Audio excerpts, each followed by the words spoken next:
الفيديو ده هيكون عبارة عن ان انا هتكلم في كل حاجة تخص بايو تكنولوجي، كل حاجة حرفيا. انا مش هسيب اي حاجة تخص بايو تكنولوجي انا مش هقولها في الفيديو ده. انا مظبط العناصر ومظبط البنود اللي انا هتكلم معاكم فيها، وفي اخر الفيديو باذن الله هتكلم معاكم عن جامعتي انا، جامعة بدر، وهتكلم معاكم في الكلية عن الكلية بتاعتي بايو تكنولوجي في الجامعة دي، حلوة ولا وحشة، المصاريف بتاعتها كام، التنسيق الى اخره. فباذن الله تعالى كل حاجة انت عارفها ومش عارفها وهتعرفها عن بايو تكنولوجي فهي موجودة في الفيديو ده بإذن الله تعالى.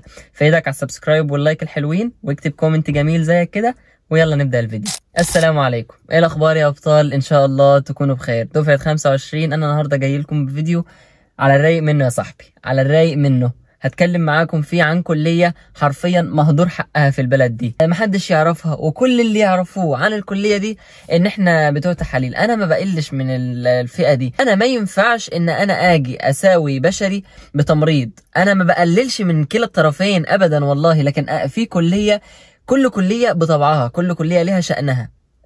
يا رب تكون الصورة وصلتكم صح. انا ما ينفعش اشبه مثلا، طب بلاش تمريض عشان خاطر ايه ما نعملش مشاكل مع بعض. بايو تكنولوجي، انا عبد الرحمن مثلا واخويا مثلا في طب بشري.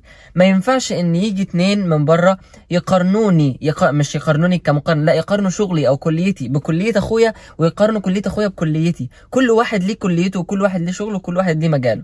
فالكليه دي ما في ناس كتير جدا ما يعرفوش ايه كليه بايو تكنولوجي دي. واللي يعرف كليه بايو تكنولوجي دي يعرف ان انا هخلص واروح اشتغل في معمل التحاليل بتاع الحياه. فالكلام ده غلط طبعا. بايو تكنولوجي دي عالم من المجالات اللي محدش يعرف عنه حاجه. انا بقى جاي في الفيديو ده اعرفكم ايه هي بايو تكنولوجي بالتفصيل. نمسك اول ماده معانا وهي ايه بايو تكنولوجي دي اصلا. بايو تكنولوجي دي هو اشتقاق من اشتقاقات الكليات الطبيه، او فرع من فروع الكليات الطبيه. بندرس فيه اي حاجه تخص الجينات.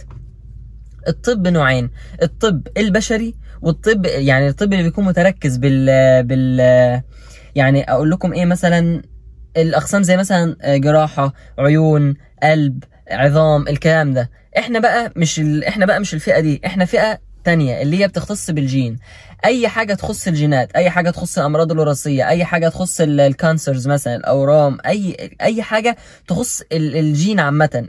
جسمك ده متركب من ايه، ده مجالنا احنا بقى. تاني حاجه اقسامها ايه؟ احنا عندنا اقسام كتير قوي. اول حاجه الميديكال، القسم الطبي او المجال الطبي. تاني حاجه عندنا الفارما، المجال الصيدلي.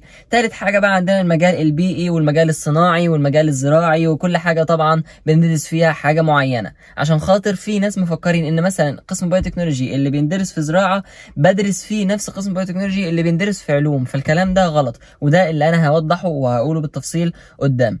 الاقسام، الشغل اللي انا بشتغله من اقسامه او بدرس ايه في اقسامها، ده اللي انا هقوله قدام برضو. سهله ولا صعبه؟ فالكليه بدون ما اكذب وبدون ما اجمل الصوره بتاعت الكليه، فالكليه صعبه.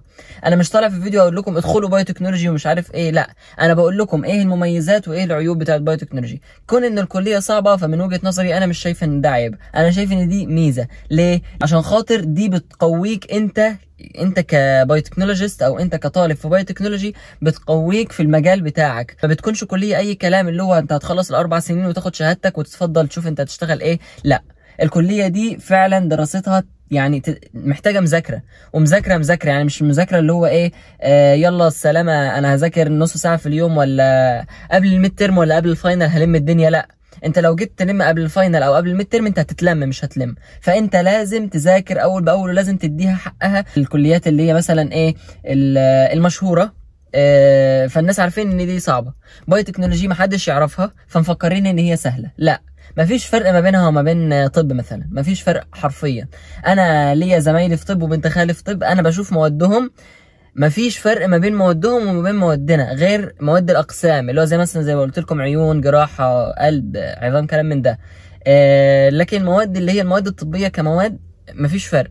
فلازم تذاكر اول باول. لو انت عامل حسابك ان انت هتدخل عشان خاطر مجموعها قليل وهتنجح، فما تدخلهاش. الحاجة الرابعة وهي موجودة فين؟ هي موجودة في 3 أماكن. أول مكان كلية علوم، قسم في كلية علوم.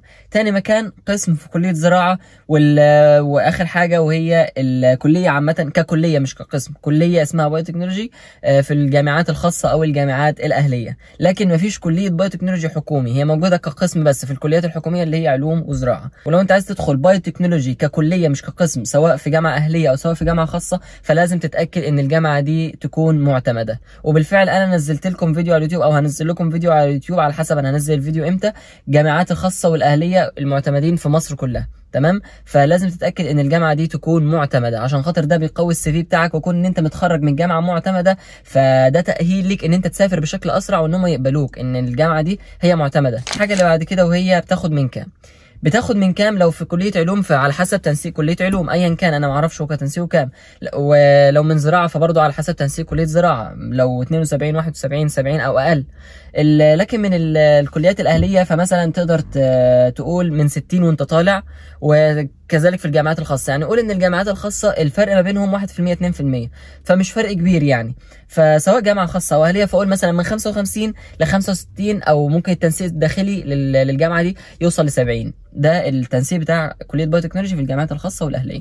تخصصاتها ايه؟ دلوقتي انا هتكلم بالتفصيل عن التخصصات بتاعتها. انا قلت لكم قبل كده الاقسام بتاعتها، لكن في الجامعات الخاصه مثلا فانا عندي تخصصين، التخصص اللي هو الميديكال والتخصص الفارما. مثلا لو انت دخلت كليه زراعه فانت اصلا لما تتخصص في قسم بايوتكنولوجي فانت ما فيش قدامك غير انه مثلا القسم الزراعي او البيئي. لكن في الجامعات الخاصه فبيكون في قسمين، الميديكال والفارما. الميديكال ده انت هتتخصص في المجال الطبي، تتخصص بقى وتتعمق في المجهري وفي في الاورام، في الطب الشرعي او في الهندسه الوراثيه عامه، يعني بدون التفرع كتير. لو في المجال الثاني وهو الفارما فانت بتتخصص تبع شركات الادويه او الادويه عامه، يعني طب وصيدله. ده التخصصات اللي انت بتتخصصها من خاص. طيب ننتقل على النقطة اللي بعد كده بقى، وهي هشتغل منها ايه؟ ففي عندي في الجامعات الخاصة قسمين، الميديكال والفارما زي ما انا ما قلت لك. لكن في الزراعة او في القسم بايوتكنولوجي اللي في كلية زراعة، فانا سبق وقلت لكم ان انت تتخصص في الهندسة الزراعية او البيئية عامة يعني. وكذلك علوم. لكن خاص انت بينقسم عندك القسمين، الميديكال والفارما. الميديكال او التكنولوجيا الحيويه الطبيه، انت بيكون عندك تشخيص الامراض في الانسان او الامراض الوراثيه، الطب الجنائي، الطب البديل، والخلايا الجذعيه، الحقن المجهري، المستشفيات الاورام 57 357، الكانسرز، الكلام من ده. كل ده تبع المجال الطبي، وفي اكتر بس انا عشان خاطر مش متذكرهم كلهم دلوقتي. القسم الثاني وهو القسم الصيدلي او الفارما، منتجات الحيويه الخلويه والكيمياء الدوائيه، انتاج مستحضرات التجميل. تبع كل ده انت بتشتغل تبع مصانع الادويه او شركات الادويه، يعني انتاج الادويه المهندسه وراثيا. وبالمناسبه ايه الادويه المهندسه وراثيا دي؟ فنبذه سريعه كده، هو ان انا مثلا دلوقتي جالي بيشنت بيقول لي ان انا عندي صداع، تمام؟ ده ابسط مثال. فانا هعمل رسم جيني او رسم خريطه جينيه يعني، وبعدين انا ببدا اعمل له حبايات صداع او علاج صداع، يعني سبيسيفيك لجسمه هو. فما ينفعش لو شخص تاني عنده نفس الصداع وكشفه وطلع ان عندهم نفس النوع من الصداع، ما ينفعش ياخد العلاج بتاع الشخص ده. ليه؟ لان العلاج ده انا كدكتور صيدلي او يعني كبايوتكنولوجيست خريج متخصص فارما، يعني انا عامل العلاج ده سبيسيفيك لجسمه. فكل جسم ليه الدي ان ايه بتاعه، ليه الرسم بتاعه، ليه كل حاجه خاصه بيه هو. فانا لو خدت العلاج بتاعه هو اللي هو نفس الصداع اللي عندي، انا مش هخف. ما ينفعش اي حد تاني حتى لو عنده نفس المرض بتاعه ياخد العلاج ده. هو ده المجال الصيدلي بشكل سريع يعني. الحاجه اللي بعد كده وهي ليها مستقبل. فالظاهر من كلامي من اول الفيديو اظن ليها مستقبل، والاجابه واضحه من غير ما انا ما اجاوب.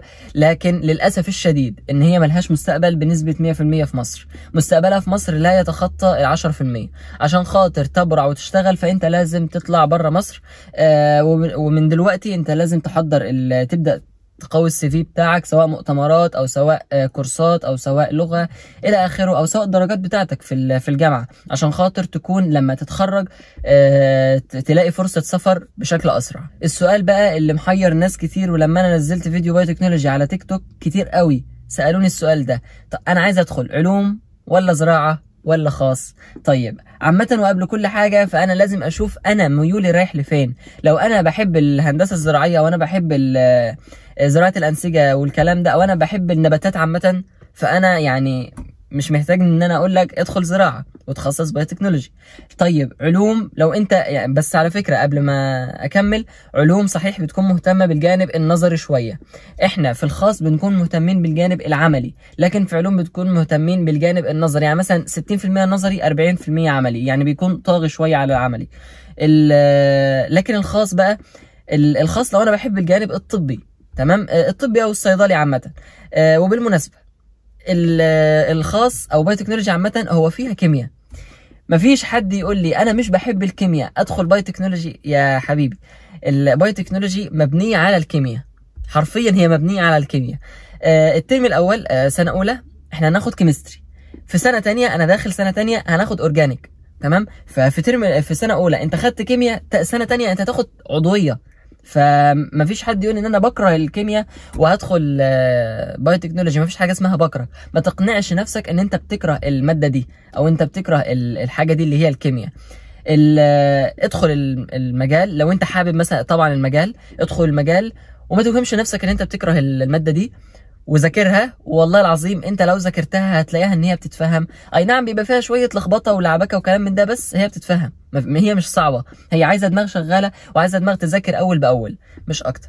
فانت زي ما قلت لك تدخل خاص لو انت مهتم بالجانب الطبي او الصيدلي، او انت نفسك يا اما تبدا تبرع في مستحضرات التجميل او تسلك المسلك الصيدلي، او تبدا تبقى محقق، قصدي طبيب شرعي او طبيب جنائي، او تشتغل في معامل الاورام، مراكز الاورام، او تشتغل في مراكز الكانسرز، مستشفى 57 مثلا الى اخره. لو انت بتحب المجال ده فارشح لك الجانب الطبي في الجامعات الخاصه. اخر حاجه بقى الجامعه بتاعتي عامه، للي لسه ما يعرفش انا في جامعه بدر BUC، طبعا كليه بايوتكنولوجي، مش محتاج اعرف من نفسي تاني. الكليه ككليه هي يعني بسم الله ما شاء الله من افضل الكليات اللي في الجامعه. الكليه مش سهله زي ما قلت لكم، الدراسه فيها مش سهله لكن تتذاكر، يعني مش سهله بس مش مستحيله. يعني هي صعبه، هي عايزه شخص واعي، عايزه شخص يذاكر اول باول، مش عايزه شخص لعبي وكسلي وكلام من ده، لا، عايزه شخص يكون شاطر بس مش اكتر. اللي بتاخد من كام، هو زي ما قلت لكم قبل كده بتاخد من 55 ل 65 او على حسب التنسيق الداخلي لكل جامعه، سواء اقل او سواء اعلى. عندنا السنه اللي فاتت بدات من 53% وبعدين رفعت لحد 70% تقريبا لحد ما اكتفت بالعدد بتاعها. فعلى حسب كل جامعه هتقبل من كام. فمثلا انت لو مجموعك تحت ال60 فانا ابشرك انت ممكن تدخل بايوتكنولوجي وتتقبل كمان، سواء في جامعتنا احنا او في اي جامعه عامه. وقبل ما اكمل، الجروب بتاعي اسمه لن نخذل، لو انت حابب تسالني اي سؤال ادخل على الجروب ده في سيرش التليجرام، اكتبه هيظهر لك، وبعدين ادخل كلمني برايفت وباذن الله هرد عليك في اسرع وقت. نكمل. بالنسبه للدراسه بتاعتها، فانا زي ما قلت لك هي يعني حلوه، مش مستحيله ومش سهله. بالنسبه للدكاتره فبنسبه 90% من الدكاتره حلوين متفاهمين، يعني بيتفاهموا معانا وبيعملوا لنا اي حاجه تريحنا. لكن في 10% من الدكاتره او الفئه القليله اللي ربنا يهديهم مش مريحيننا قوي، بس الحمد لله معظم الدكاتره دول مش هيدخلوا لنا تاني، ولا هيدخلوا لنا تاني يعني ادينا بنسير امورنا معاهم، مش عاوزين نعمل مشاكل وكلام من ده. لكن الفئه العظمى او نسبه 95 او 90% من الكليه فهم دكاتره يتشالوا على الراس، سواء معيدين او سواء دكاتره بسم الله ما شاء الله، يعني كليه من افضل الدكاتره اللي في الجامعه هم الدكاتره بتوع الكليه بتاعتنا. وكذلك المعيدين، يعني المعيدين تحسوهم اخواتنا كده، يعني بجد يعني من الطف الناس في الجامعه هم المعيدين، انا بحب اتكلم معاهم قوي. تحسهم قريبين مننا، بيحلوا لنا مشاكلنا، يعني بيدردشوا معانا. في برضه الفئه من المعيدين تحس اللي هو ايه، المعيد اللي هو بينتقم، هو جاي يتعين معيد عشان خاطر ينتقم من الطلاب. اللي كان بيحصل فيه هيعملوا فينا. انا حاسس ان الدكاتره كانوا بطفوا سجاير في حاجه زي كده، تلاقي فيه كميه كبرياء تبقى عايز تقول انت بتتنك على ايه. يالا يعني فئه قليله منهم، مش فئه كثيره الحمد لله يعني. ودي حاجه حلوه، وبتجنب النوع ده من المعيدين، ما بتكلمش معاهم عشان خاطر هيقولوا لي كلمه مش عجباني، هقول لهم كلمه مش عجباهم ونتخانق مع بعض، فبلاش يعني، فبتجنبهم. وكذلك انتوا. فلو ارشح لكم الكليه بتاعتي، يعني باذن الله تكون من افضل الكليات عامه، مش كليه بايوتكنولوجي في جامعه بدر، باذن الله كليه بايوتكنولوجي تكون كليه حلوه، ولو دخلتها باذن الله تبرع فيها طالما انت حابب المجال والمجال ده داخل دماغك. لو انت داخل مضطر بقى او كلام من ده عشان خاطر مجموعي ما يروحش على الارض وكلام من ده، فللاسف هي الكليه مش ليك، لان انت داخل اللي هو ايه، تأدية واجب وخلاص، فما تدخلش الكليه دي، شوف اي كليه تانية. انا ما بقولش كده اللي هو عشان بحبطك، لا، انا بقول كده عشان بوعيك، انا بقول اللي ليا واللي عليا، عشان خاطر ما حدش يدخل الكليه وفي الاخر يجي يقول لي شوف انت قلت لي كذا وانا دخلت الكليه وما مشيتش، حسبي الله ونعم الوكيل فيك، الهي مش عارف ايه. فانا بقول لك من دلوقتي كل حاجه تخص الكليه دي. وبس كده، اتمنى اكون افدتكم بالفيديو البسيط ده. ما تنسوش زي ما قلت لكم السبسكرايب واللايك، وتكتبوا لي كومنت جميل زيكم كده. واللي لسه ما اشتركش في باقي قنواتي فانا هسيب لكم كل ده في الديسكربشن تحت. واخيرا وليس اخرا، احب اقول لكم ادخلوا جروب التليجرام، لان انا بس مش هنزل محتوى للثانويه العامه، انا هنزل محتوى ليكم انتوا كطلاب جامعيين، وهنزل لكم فيديوهات مهمه جدا. فاللي لسه ما اشتركش على قناتي على التيك توك يروح يشترك بسرعه، اكتب بس في السيرش عبد الرحمن حسين، او اوريدي هكون سايب لك اللينك في الديسكربشن، ولينك جروب التليجرام هكون سايبه لك في الديسكربشن، او اكتب في سيرش التليجرام لن نغزل هيظهر لك في اول نتيجه. وبس كده، مع السلامه.